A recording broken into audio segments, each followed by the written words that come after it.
Madam, আমার ওয়াইফের কি অবস্থা? আপনি যে করে হোক আমার ওয়াইফকে বাঁচান। দেখেন অরূপ সাহেব, আপনি কোনো টেনশন করবেন না। আপনার ওয়াইফকে আমরা অবজারভেশনে রাখছি, আর আমাদের সাধ্য মতন আমরা চেষ্টা করতেছি। আপনি শুধু আল্লাহকে ডাকুন। ম্যাডাম, এই দুনিয়ায় আমার ওয়াইফ ছাড়া আর কেউই নেই। ওর কিছু হয়ে গেলে আমি বাঁচবো না। আপনি যে করে হোক আমার ওয়াইফকে বাঁচান। আপনি হতাশ হন না অরূপ সাহেব, ইনশাল্লাহ সব ঠিক হয়ে যাবে। হ্যালো ম্যাডাম, আপনি কি একটা মিনিটের জন্য নিচে নামতে পারবেন?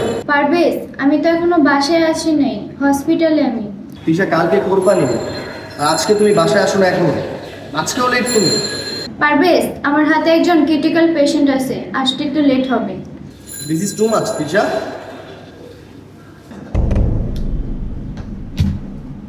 অরূপ সাহেব, আপনি আপনার ওয়াইফের পাশে যেয়ে থাকেন, আমার ইমার্জেন্সি একটা কাজ আছে। আর যদি আপনার ওয়াইফের ইমার্জেন্সি কোনো সমস্যা হয় আমাকে একটা কল দিন। আচ্ছা ঠিক আছে ম্যাডাম।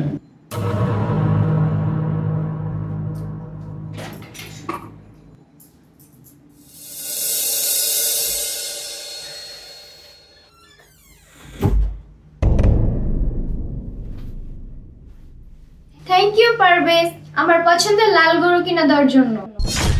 কি হয়েছে, তুমি রাগ কেন করতেছো? রাগ করবো না তো কি করব? কালকে কোরবানি, আজকে রাত্রে তুমি বাসা আসছো দেরি করে। তোমার পছন্দের কালার লাল কালার, আমি লাল কালার একটা গরু কিনে আনছি।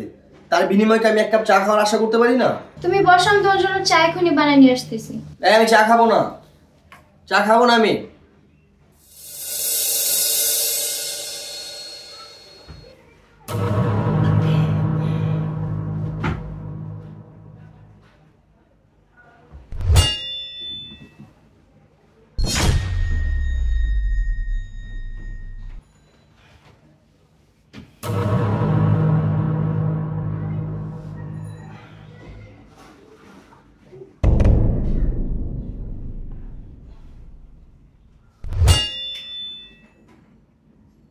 সরি, আমি তোমাকে এবারও সময় দিতে পারলাম না।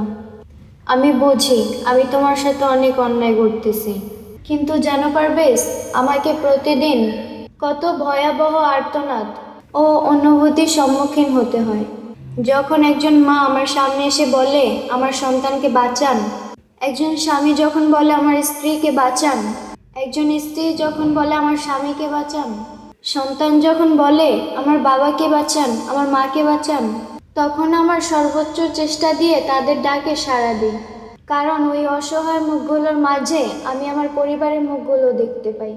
গতকাল থেকে আমি একজন স্ত্রীকে বাঁচানোর চেষ্টা করতেছি, তাই জরুরি কলে চলে আসলাম।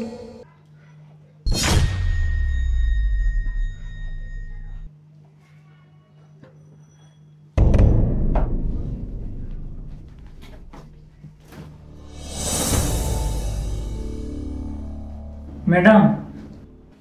ও অরূপ সাহেব, আপনি আসছেন? আপনার ওয়াইফের অপারেশন সাকসেস হয়েছে, সে এখন পুরোপুরি সুস্থ। ম্যাডাম, আপনি যদি কালকে রাতে সময় মতো না আসতেন তাহলে হয়তো আমার ওয়াইফ আর বেঁচে থাকতো না। আপনাকে অসংখ্য ধন্যবাদ ম্যাডাম। ঠিক আছে, কোনো সমস্যা নাই, আপনি কোনো টেনশন করেন না। আপনার ওয়াইফকে আগামী সপ্তাহে নিয়ে যেতে পারবেন। আচ্ছা ঠিক আছে ম্যাডাম, আমি তাহলে এখন আসি।